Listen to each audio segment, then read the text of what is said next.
Hello again guys, welcome back to the channel. In today's video we're back taking another look at the MILVIZ FG-1D Corsair. This time we have our hands on the release version of the aircraft, and during this video we'll be carrying out a full review. The aircraft is currently on the ground on the island of Peleliu, and for today's flight we're going to depart out of the airfield on the island towards our carrier group.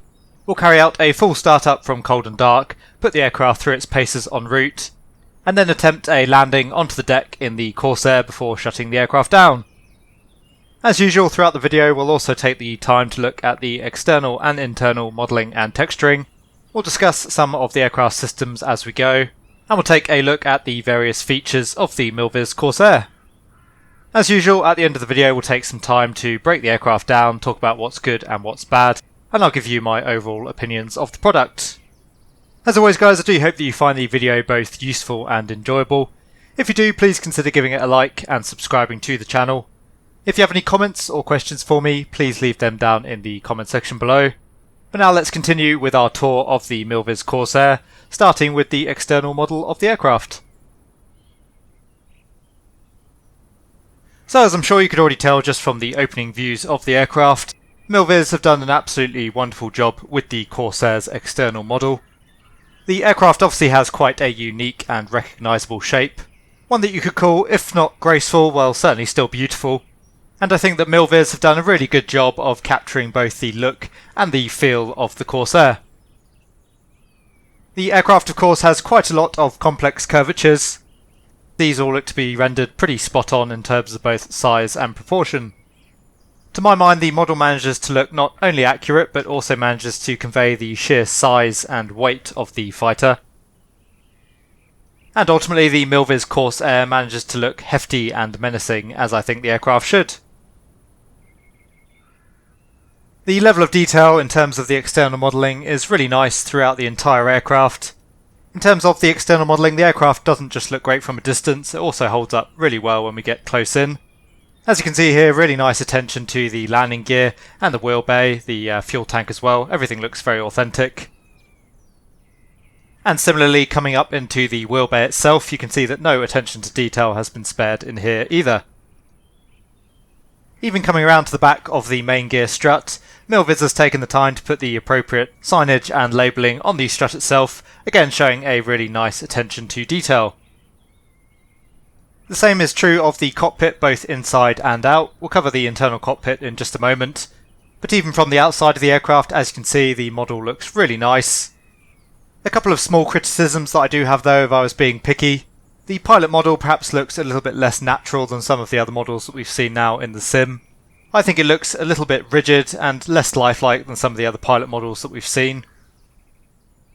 And similarly, you can see that some of the texturing on the aircraft is not as high resolution as some of the other models that we're now seeing coming into Microsoft Flight Simulator. That being said, whilst the aircraft textures may not be as high resolution as some of the other add-ons that we've seen coming into the sim, I think that overall the aircraft still looks absolutely great, and certainly from even a modest distance all of the liveries hold up really nicely. As you can see, the aircraft looks appropriately weathered and worn. It really looks and feels like the aircraft has been put through the ringer and quite possibly sat by the side of a dirt strip for many weeks on end as well. So again, I still think that overall MILVIZ have managed to create an aircraft that looks absolutely stunning and incredibly authentic. I mentioned that I think the liveries all look quite nice, and we certainly get a very large selection of liveries with the product. All up there are 21 different paint schemes to choose from. Most of course are based around the US Navy and the US Marines. But we do also get a couple of paint jobs representing the Royal Navy and the Royal New Zealand Air Force as well, which is really nice to see.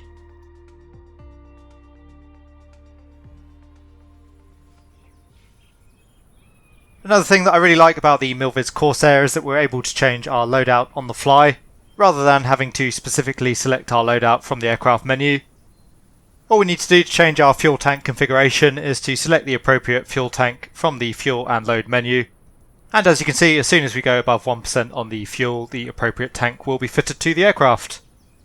This is a really nice way of easily and simply adjusting the loadout of the aircraft, and means that you don't have to constantly quit out of a flight every time you want to change your configuration. I have also tested this function in the air, and it's nice to see that the fuel tank doesn't automatically disappear once the fuel level drops back to 0%.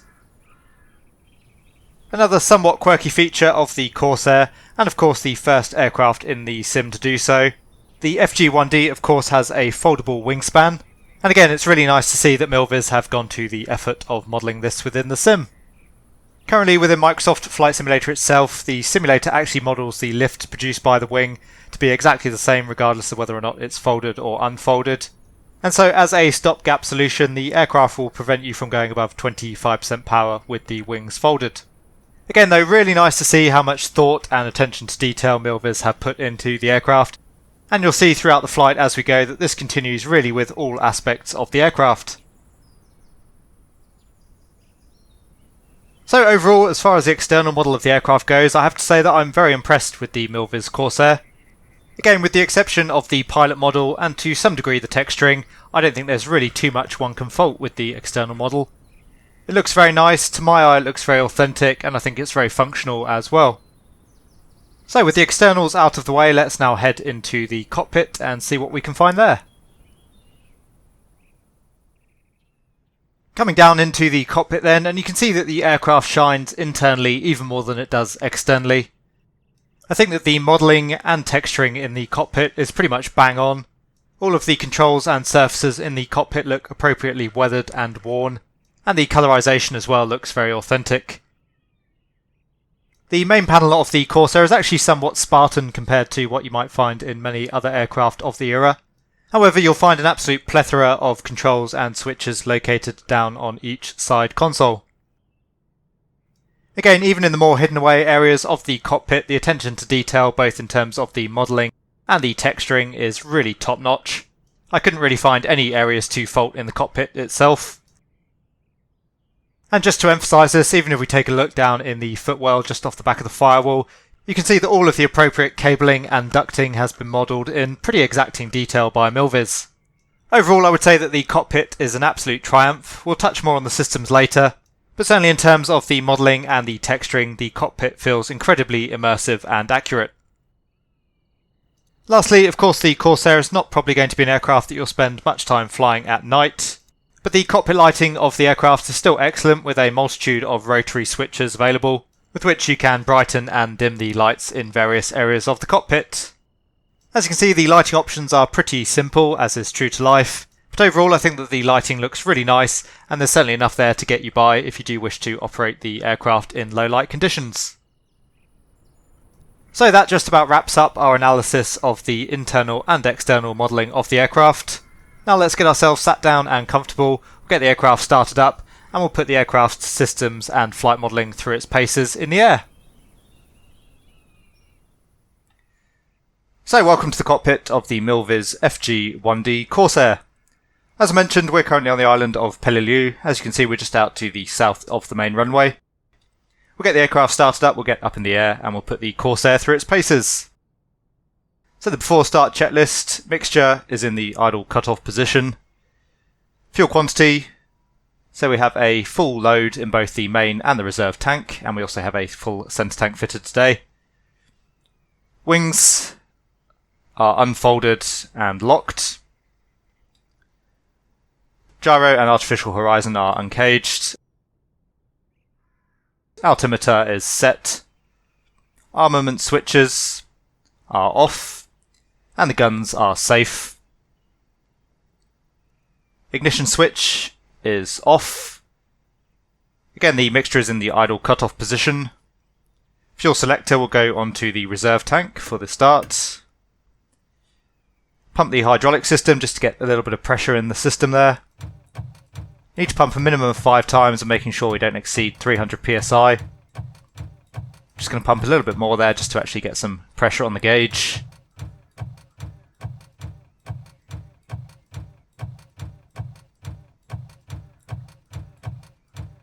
Okay, so we do now have a little bit of pressure in the hydraulic system. Supercharger control is set to neutral. Throttle will open about 1 inch, just bringing it into the red mark on the throttle quadrant there. Battery switch can come on.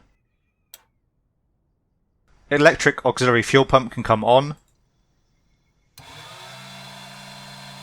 And we'll prime the engine for about 5 to 10 seconds.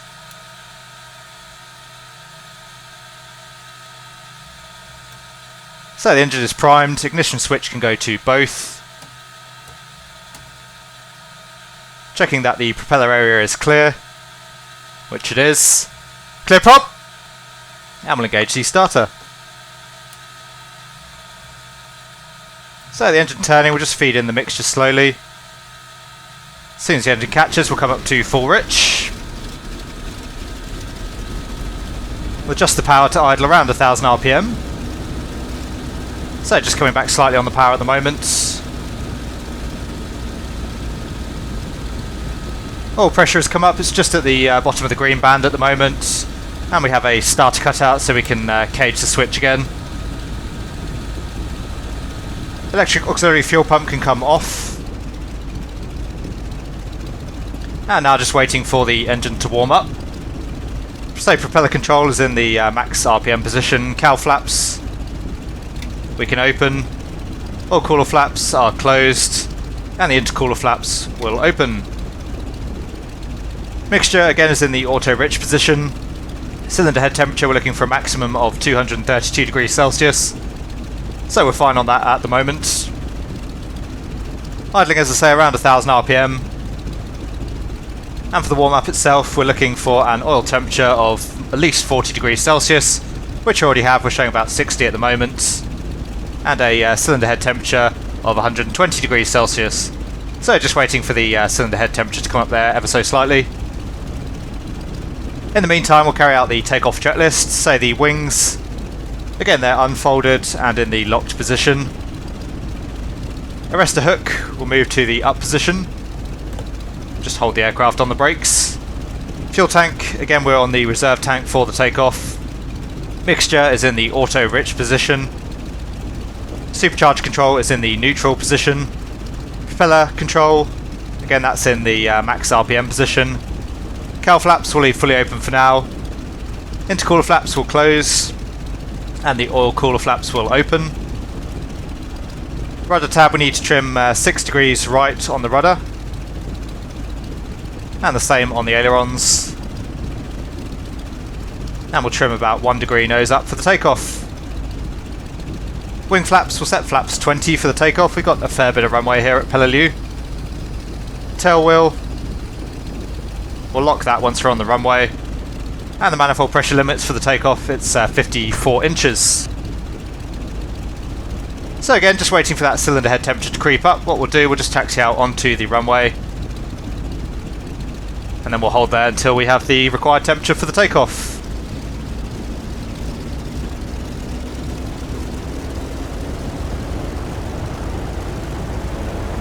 So full back on the stick, just coming up on the power slightly to get the aircraft moving.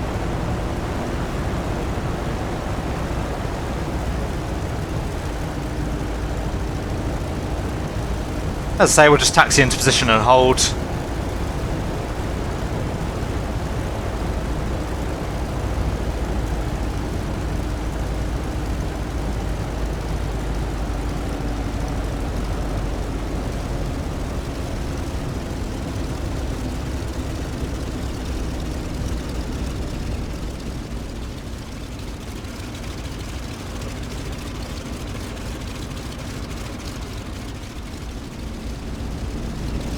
So as you can see, we now have our required 120 degrees on the cylinder head temperature. All temperatures looking good as well. We'll just lock the tail wheel. And the Corsair, just as it should be, is a real handful on the takeoff, so we had to be very careful on the power, slowly coming up on that engine power and feeding in a lot of right rudder as we go.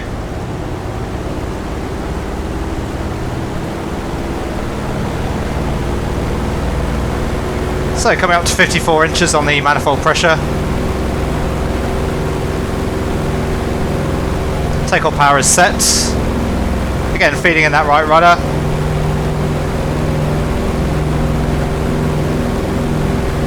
And very easy on the control.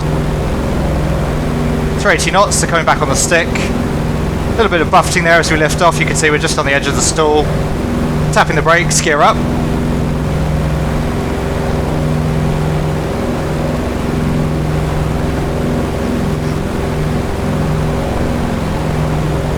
And we'll come back now to around 40 inches for the climb.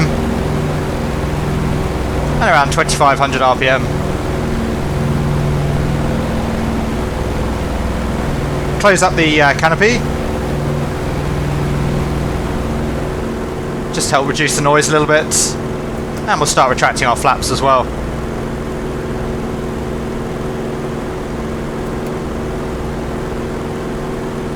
So it's trimming the aircraft some more, getting us climbing away around 125 knots. And we'll turn out towards the east and head off towards our carrier group.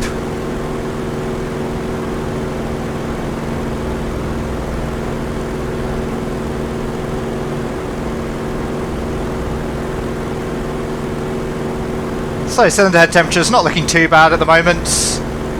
Oil temperature is getting pretty high there, so we'll try and build up a little bit of speed just to get some more cooling air through, coming over the engine and the oil cooler. We'll discuss a little bit more about the heat management of the aircraft later on, but overall it seems to be very nicely modelled in the MILVIZ Corsair.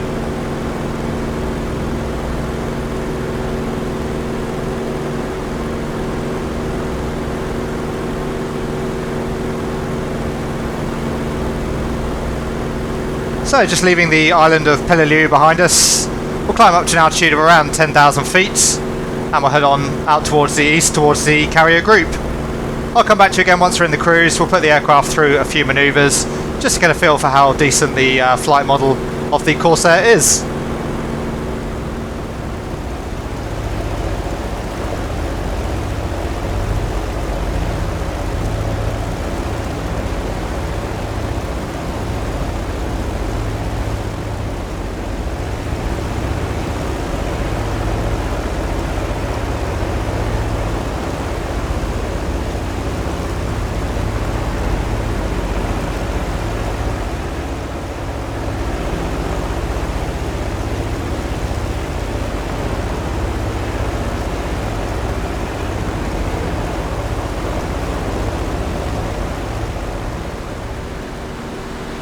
So welcome back to the cockpit of the Corsair.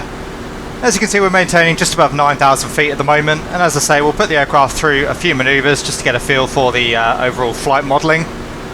So first thing we'll do a bit of a loop. So pitching the nose down, coming in on the power.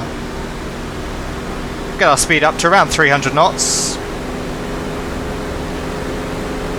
Use 44 inches of manifold pressure for now.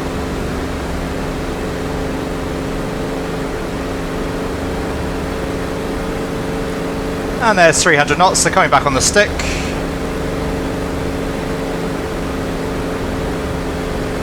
Overall the aircraft feels absolutely great in pitch. It's not too sensitive, and it does start to get quite heavy on you as you lose airspeed. And overall that felt really, really nice. The controls becoming a little bit sloppy there right at the top of the loop. Coming back off the power now.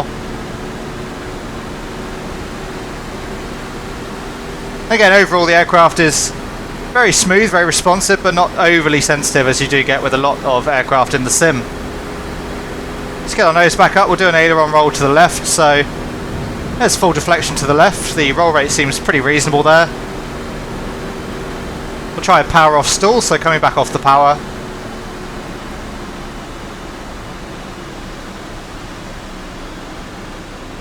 Just keeping our pitch up, letting the airspeed bleed off. Coming back on the stick. Continuing to come back on the stick. There's some buffeting. Really nice to see. So we have the stall warning, we have the buffeting, we have the sounds. The nose is dropping, although I would say that's rather sedate from what I would expect from the Corsair, but overall the feedback from the stall pretty good there. We'll let the nose come down, we'll build up the airspeed again.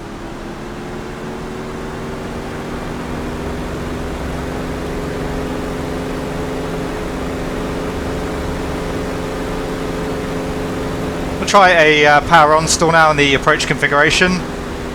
So speed is below 200 knots, we'll start extending the flaps. Take the gear down. And we'll imagine we're on the approach and we let the aircraft get too slow. The real Corsair should drop a wing in the stall in this configuration.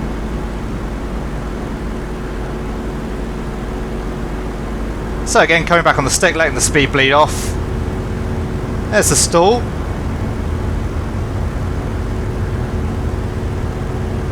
Overall, I still have a reasonable amount of aileron control there. Okay, we're properly in the stall now, and the wing dropping to the right. So again, recovering from the stall. We'll get the gear up. So nice to see that we do get the wing drop, and I have to say I've tried on other approaches, and the wing drop can be much more pronounced with much more of a snap than we just saw there. So overall, I think the stalling behaviour of the aircraft is actually decent, particularly in the approach configuration. Maybe a little bit more sedate, as we mentioned, with the power off stall there. Lastly, we'll just try a high rate turn around to the left, and we'll see how the aircraft behaves in the stall there. So again, lots of buffeting, feedback noise as well from the aircraft. Speed still bleeding off at the moment.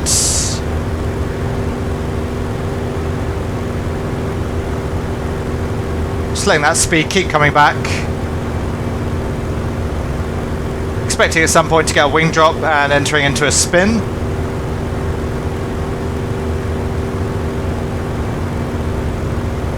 Just try and tighten up the turn here a little bit more.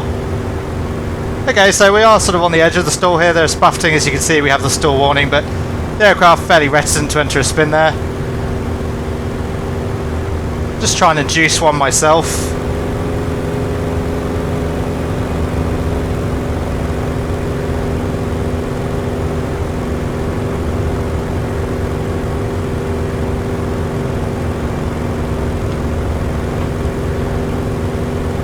Okay, so the aircraft not really wanting to spin on us. I think that behaviour needs a little bit more work currently, but overall the flight model actually feels really nice. The aircraft feels absolutely great to fly. As I say, it's not overly sensitive as you do suffer with a lot of aircraft in the sim currently, and there is certainly a decent amount of stall behaviour there in terms of the buffet and the sound. As I mentioned, on certain approaches as well, the aircraft is, for me at least, has been very quick to snap and try and drop a wing. I think we just need a little bit more in terms of the aircraft's response during the turn there. Overall though, the flight model gets a big thumbs up from me. It's certainly one of the better ones that I've seen in the sim to date. Anyway, we'll just come back to our cruise power setting, give the engine a little bit of a rest. You can see that the cylinder head temperature's crept right up there, and the oil temperature's getting a little bit on the high side as well. We'll continue tracking out towards the east, and next stop will be our landing on the carrier.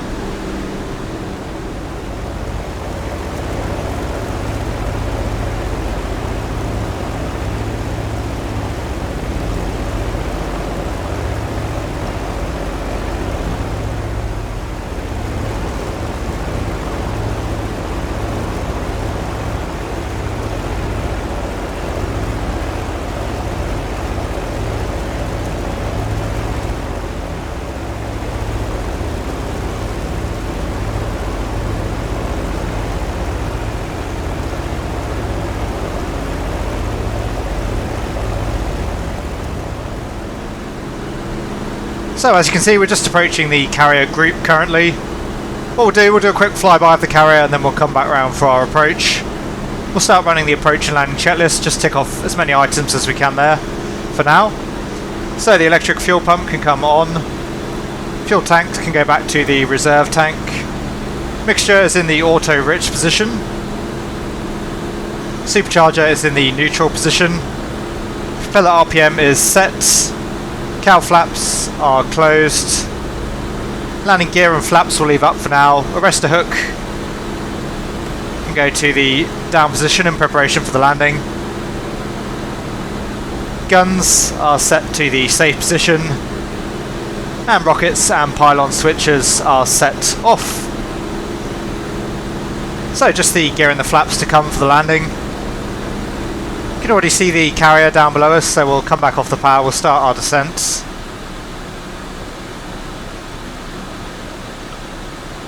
Carrier's just off at our 11 o'clock there at the moment.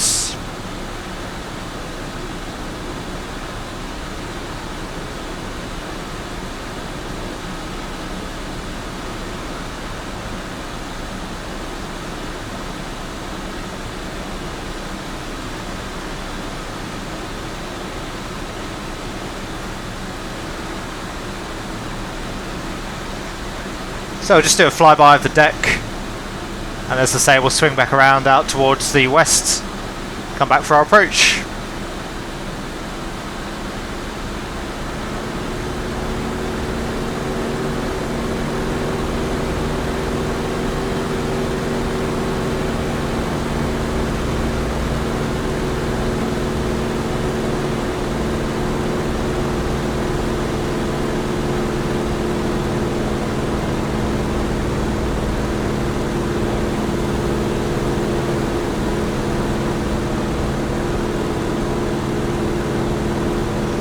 So we'll track westbound for a couple of miles and then we'll come back towards the carrier group. Just coming back to 30 inches again on the manifold pressure now. And we'll start heading back towards the carrier, configuring as we go. Try and fly a nice curved approach onto the deck. It's a real world technique used by the Corsairs to help get around the significant visual impairment of having the really large nose fairing out in front of us.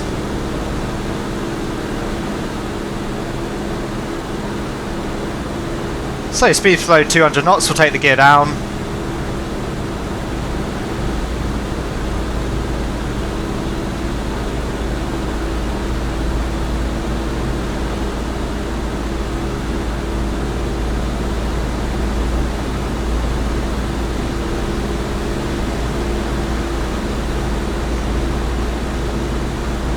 Going back on the speed there slightly, making sure we don't overspeed the gear.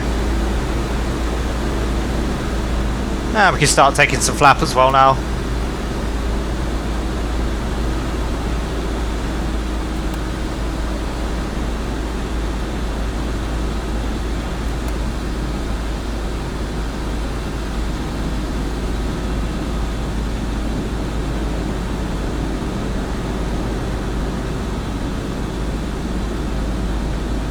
So the flaps and the gear are down, and we'll just continue our approach towards the deck.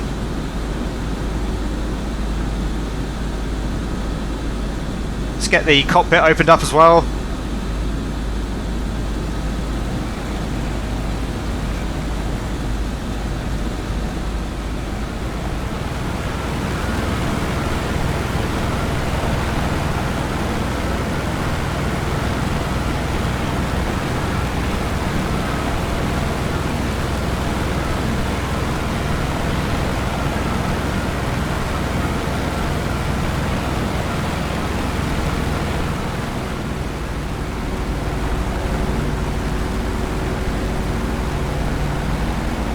Currently just a little bit low, so feeding in some power, bringing the nose up slightly.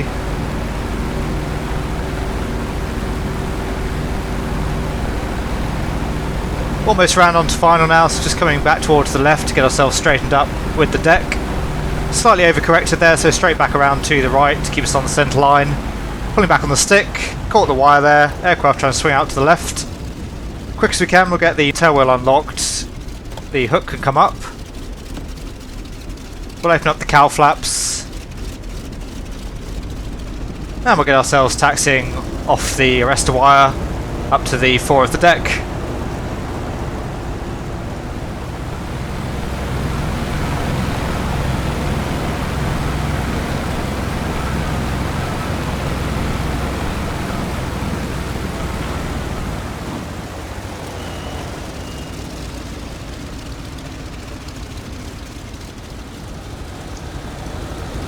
So just continuing to taxi straight ahead, clear of the landing area. Bring the aircraft to a stop. Easy on the brakes. Park brake can go on. And we'll get the engine shut down so the electric fuel pump can come off. Mixture goes to idle cutoff.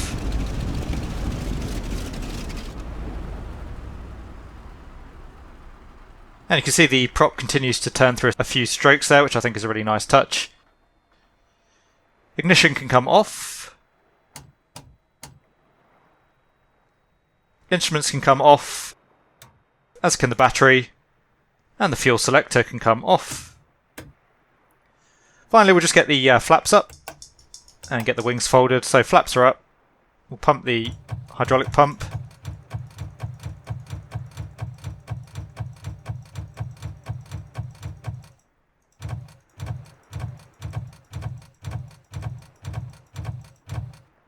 So flaps are up, we'll unlock the wings and we'll get them folded. So just before we round off the review with my overall impressions of the MILVIZ Corsair, I'll just show you a couple more features of the aircraft to close up. The first feature I'll show you is the aircraft dive brakes. As you can see, they've been modelled correctly. They actuate just like the speed brakes or spoilers in the sim.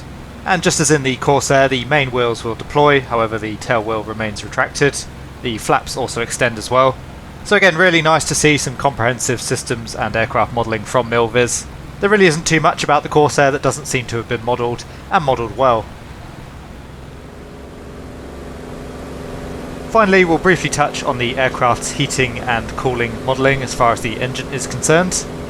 Again, overall I was very impressed with the level of detail that's gone into the Corsair's heating and cooling model. The Corsair is certainly one of the better aircraft that I've seen in this regard in any sim. The cowl flaps do indeed have an effect on the engine temperatures, as do the oil cooler flaps. The heating and cooling seems to happen at a very reasonable rate, and also there's a nice bit of lag in the system. Overall, once again, it gives the Corsair that feeling of authenticity, and provides a nice challenge when flying the aircraft. And I say it's a nice challenge, you really do have to be careful with how you operate the double Wasp engine.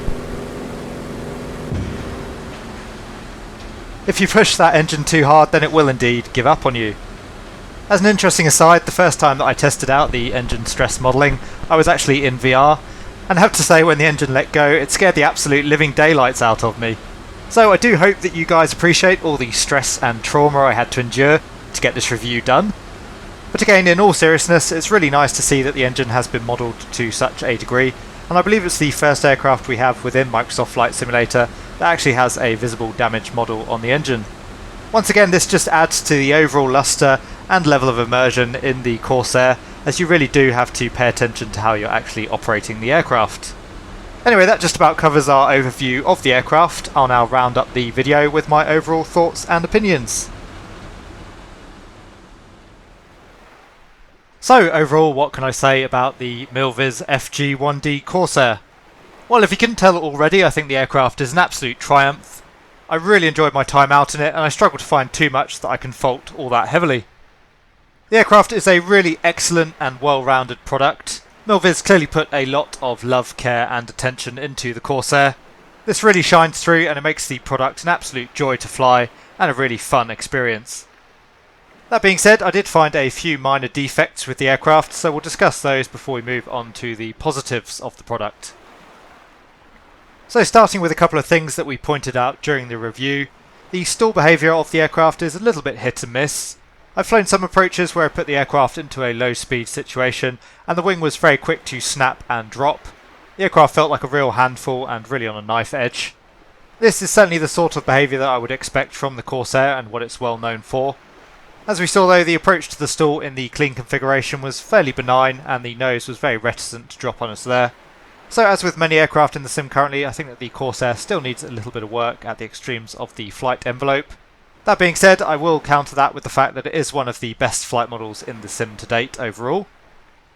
We spoke briefly about the textures. As I mentioned, up close some of those are a little bit lower resolution than you might expect from a modern Microsoft Flight Simulator aircraft. But again, as you will have seen throughout the video, overall the textures hold up very nicely, even from a modest distance, and the aircraft look really good with a lot of attention to detail and a lot of authenticity in the paint schemes. Similarly, we spoke about the pilot model. I think he's a bit static currently, so it would be nice to add some motion and fluidity to the pilot model. In terms of things we didn't touch on during the review, there are a few systems on the aircraft that are currently inoperative. The supercharger controls, whilst operative in the cockpit, currently have no real functionality, at least as far as the player is concerned. There is some behind the scenes modelling going on of the supercharger, but I think currently that modelling is somewhat simplistic, and again the supercharger controls in the cockpit will have no effect on your manifold pressure. If I had to guess, I would say that this is probably a concession from MILVIZ with the current limitations of the sim. Clearly in almost every other aspect they've put a lot of attention to detail into the aircraft systems, so I can't imagine that they just decided to call it quits when modelling the supercharger. Similarly, there are no weapon systems currently on the aircraft, and I wouldn't expect to see any in the future. Again, of course, this is a limitation of Microsoft Flight Simulator. The sim won't allow developers to sell their products through the marketplace with any sort of weaponry modelled, and so the vast majority of developers have decided not to model armaments on their aircraft. A couple of other minor details that I've noticed, and these may be user error, but I suspect they're bugs. The prop animation, as you may have noticed, currently seems to be in reverse to me. The prop blades are showing fully coarse when they should be showing fully fine, and vice versa. This didn't appear to be the case with the preview version that I tried of the aircraft, so I suspect that something got switched around during development, and hopefully it'll get switched back again fairly soon. Lastly, the fuel tank selectors. Again, this could be an error on my part, but it seems to me that those are currently a little bit mixed up. Currently, with the centre tank fitted, you actually have to select the outboard tank on the fuel selector in order for the engine to run. So as I say, the aircraft isn't without its faults, but the good news is that MILVIZ is continuing to develop the aircraft, and they're actually planning to have another update for the product out within the next few weeks with even more features. As I say though, already the aircraft is, to my mind, an absolute tour de force in how to make a flight sim product. In almost every other respect, I really like the MILVIZ Corsair. Without a doubt, it is one of the best products available currently for Microsoft Flight Simulator, and quite possibly at the moment it's my personal favourite as well. I feel like I say this in almost every review that I carry out at the moment, but it is true. I feel like the bar for what constitutes a quality product within the sim is just being pushed ever higher and higher. I have to say it's a very long list of things that I like about the aircraft, but starting with the textures and the modelling. Again, overall I think the model is done to a very high standard, and the textures, with the exception of some of the resolutions on the external model, are really nicely done, especially in the cockpit. Overall I think that the aircraft looks and feels very authentic to the Corsair. In terms of the systems modelling, I was thoroughly impressed with almost everything that I saw there. I think that the aircraft is, broadly speaking, study level in terms of its systems. At any rate, there's absolutely enough there to model flying the Corsair in quite some detail. We've touched already on the engine modelling and damage, and again I think that's a really nice touch. In terms of the flight modelling, again I think a little bit of work needed at the extremes of the envelope, but as I say, the aircraft is one of, if not the best aircraft in the sim currently, in terms of its overall flight model. We've seen that all of the quirkier systems of the Corsair have been modelled in the sim, so we can fold the wings, we do have the dive brakes, and of course we have the tail hook as well to carry out those tricky carrier landings. That's another thing that I really like about the aircraft. It provides a real challenge, particularly on the landing, with that massive double wasp engine set out blocking the view in front of you. And as you can see, if you do want to try your hands at a carrier landing, it's a challenge that is pretty much unmatched by anything else currently in the sim. The sounds, again, I think are done to a really high standard. They sound really nice and very authentic, both in terms of the aircraft's engine sounds and all of the cockpit clicks and switch sounds throughout. Another thing worthy of mention, if you do have a VR setup, the aircraft is absolutely excellent in VR. As I said, quite scary at times when the engine goes on you. And again, you get a real appreciation for just how tricky the visibility out the front of the aircraft is. Similarly, for anyone that owns a butt kicker or similar transducer device, the Corsair works rather brilliantly with it, the sound's providing an awful lot of feedback. Lastly, in terms of the aircraft's FPS, it's very competitive. Very broadly speaking, it's on a par with the default Cessna 152 within the sim. This does vary rather a lot though. On some occasions I was getting about 5 FPS less than the default 152, but on other occasions I was getting nearly 8 FPS more. So again, at the very least it's competitive with the other default aircraft in the sim, if not slightly more frame rate friendly. And again, this makes the aircraft quite a nice choice for VR. Anyway, overall, once again, I really like the MILVIZ Corsair. I think they've done an absolutely excellent job with the aircraft. We obviously did pick up on a few small details that need some work, but as I say, overall I think the aircraft is pretty flawless. It's been my personal favourite aircraft to run around in over the last few days. It's really immersive, really good fun to fly, and as I say, provides a really excellent challenge. Overall, as always, it's just my opinion, but I think the aircraft is well worth the asking price. And if you do purchase it, I can't see that you'll be too disappointed with the product. Anyway, as always guys, I do hope you enjoyed the video and found it to be of use. If you did, please consider giving it a like and subscribing to the channel. If you have any comments or questions for me regarding the product, then please leave those down in the comment section below, and I'll do my best to get back to you. And just a polite request, if anyone is able to share the video and feels inclined to do so, that would be really great. It really helps myself and the channel out. Of course, it helps to spread awareness for the channel and hopefully helps the channel to grow. Anyway, thanks very much once again to all of you for watching, and I'll see you all again soon.